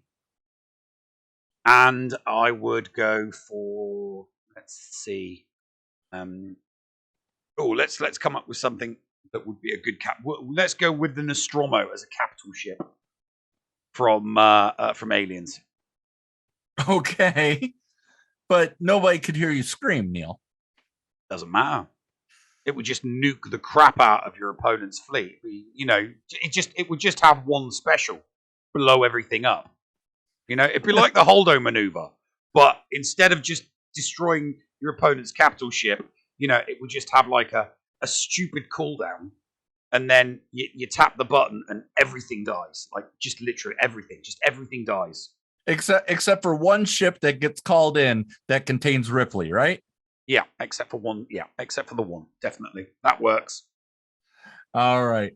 JJ Manners questions says, what cartoon defines your childhood?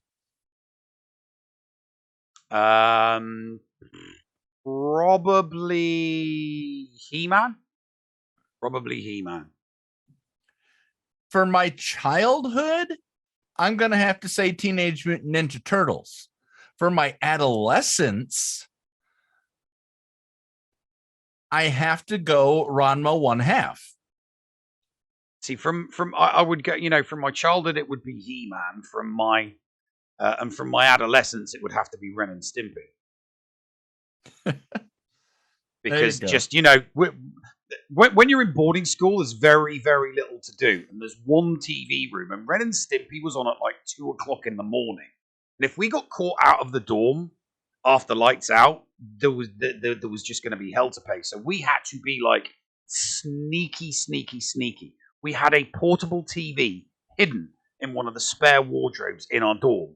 And we would literally, as soon as the lights went out, we would just stay up, chill out, talk, and then at 1:30, TV would be brought out. It would be plugged in. We'd fart ass around with the aerial until we could get Channel 4, and then boom, Ren and Stimpy. Which was absolutely hilarious to a 13/14. All right. JJ Manners' second question is, what is the best cartoon theme song? For me, Phineas and Ferb. Sorry, Phineas and Ferb has the best theme song for a cartoon. What about you, Neil? The Three Musketeers. I don't think I know that one.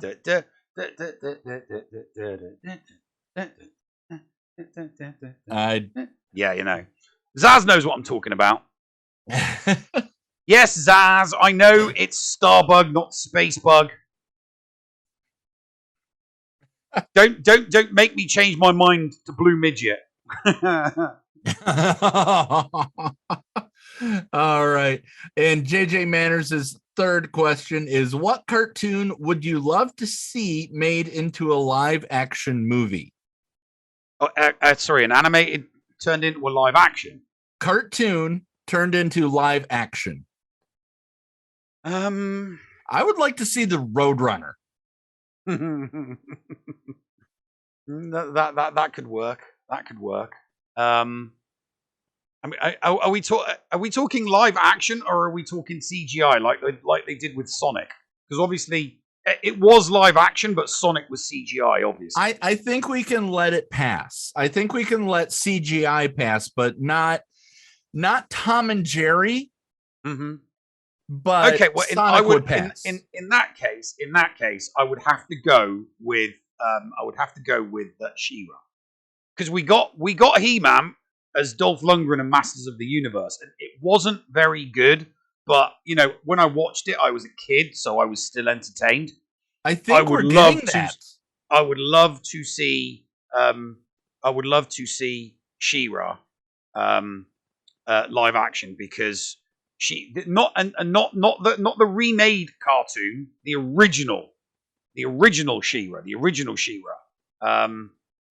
because that would be pretty badass. because if they can do it right again, and I don't think that they would, because there's something wrong with writers in Hollywood at the moment. They don't seem to be able to get reboots spot on at the moment, which is a little bit frustrating. But yeah, no, I'd like to see a good live action version of She-Ra. That's for sure. I thought for some reason I think we are getting that, but anyway, tonight, guys, we are not going to raid into anybody on Twitch because Neil is going to be going in 30 minutes from now. No. As soon as I'll end this, I'll end the stream and I'll just change the scene collection and go live again straight away. Okay, well, give me a moment to fix everything. But in 30 minutes, you get your refresh, and then you're going to be going for JML. Yeah. I'll do so. I've still got to do some. I've still got to do some squad arena stuff. So I can do some squad arena stuff and baff around for 30 minutes. Yeah, until 10, and then JML baby, woo! Jake Skywalker all the way. So we're not going to be rating. We're going to be going back live after we've completed the broadcast of the show tonight. But other than that, what do you have coming up on the Escape Podcast Twitch channel? Not much because obviously we've got this break at the moment. So not much. I don't have any plans for anything until 5v5 locks in, and then obviously that'll all start off. Fingers crossed. I'm praying they don't screw it up again, and I don't turn on the game on Sunday and see I have to lock in. I don't want to see it till Monday. And then obviously it'll be getting everything ready, and then there'll be a stream on Wednesday. And then maybe on Friday we'll just wait and see. But that there probably won't be a live stream from me until the first week of the first round of the first week of 5v5, which I think everybody's just chomping at the bit for that 5v5 season to start, like I am. Don't you have something coming up tomorrow at say 3 p.m. or so? Eastern, 2 p.m. our time. 2 p.m. our time tomorrow. Something about playing footy with somebody. Oh yes, of course, yes. What am I thinking? Yeah, I'll be doing. Yeah, England will be playing the Ukraine, so I will be doing another watch party. The match is going to be shared very generously by Darth Kenobi. We'll be watching let's not say where, so we don't get anybody in trouble.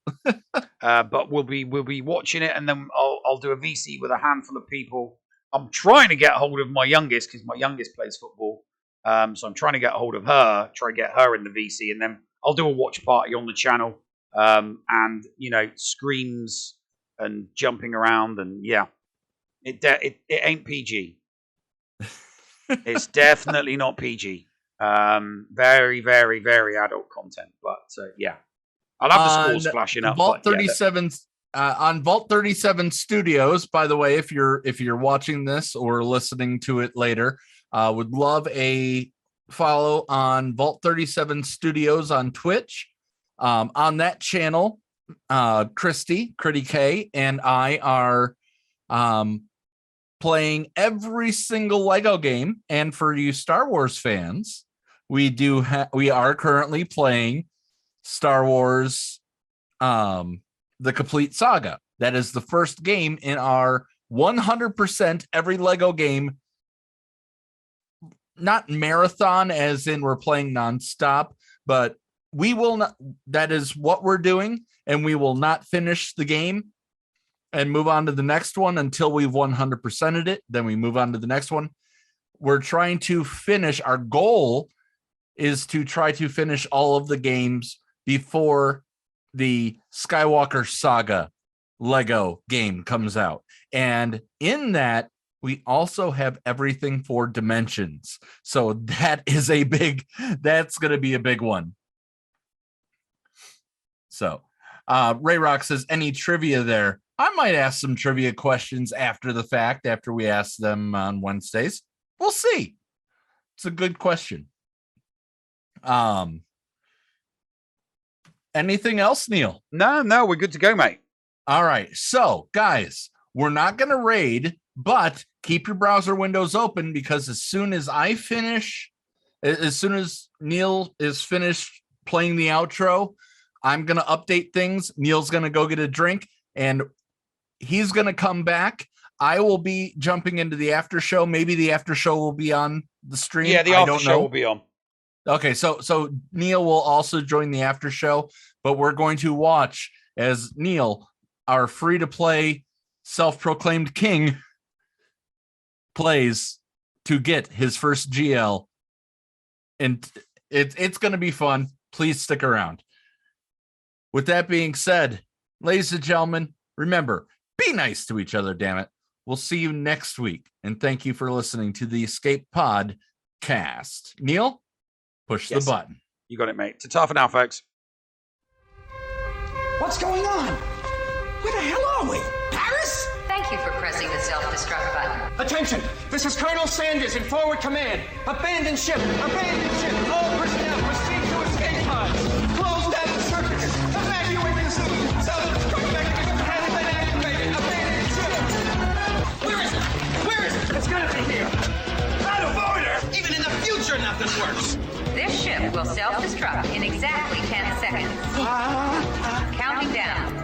10, 9, 8, 6. 6!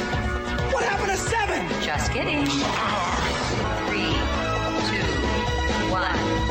Have a nice day. Thank you.